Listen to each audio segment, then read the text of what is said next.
మూడు కుంభకోణాల మీద చంద్రబాబు గారి మీద కేసు పెట్టినటువంటి వాటిలో అసలైనటువంటి అంశం ఏంటంటే పేదల కోసమే ఉచిత ఇసుక విధానం తెచ్చాం, కొందరు ప్రయోజనం కోసం ఈ పథకాన్ని తెచ్చినట్టు కనిపించడం లేదు. చంద్రబాబుకు ముందస్తు బెయిల్ మంజూరు చేస్తూ స్పష్టం చేసినటువంటి హైకోర్టు. ఇక భారతదేశంలో న్యాయం కోసం ఇంకెక్కడికి వెళ్ళి ఎతకాలో తెలియాల్సి ఉంటుందన్నమాట.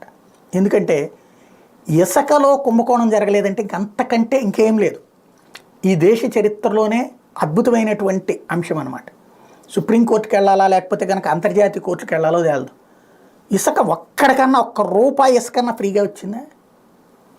ఉచితం అన్నటువంటి పేరుతో ఇప్పుడు ఎంత ఏడాదికి 700 కోట్ల రూపాయలు వస్తుంది. వాస్తవంగా వీళ్ళే చెప్తున్నారు 2000 కోట్లు 3000 కోట్లు తినేస్తున్నాడు.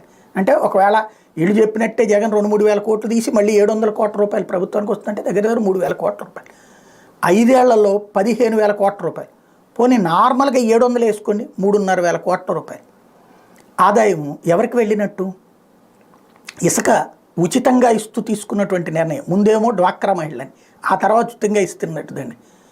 ఒక రాష్ట్రానికి వచ్చే ఆదాయాన్ని తీసేసి ఉచితం అన్నటువంటి పేరుతో ఇచ్చేటువంటిది ఇచ్చేశాం అని చెప్పడం, డబ్బులు పెట్టి తీసుకున్నటువంటి ఇసుకని ఉచితంగా ఇచ్చారు అని దాని ఆధారంగా దీని మీద విచారణలో మీరు విచారణకి సహకరించండి చాలు అని చెప్తే ఇంకా భారతదేశంలో కుంభకోణాలు ధైర్యంగా చేసుకోవచ్చు.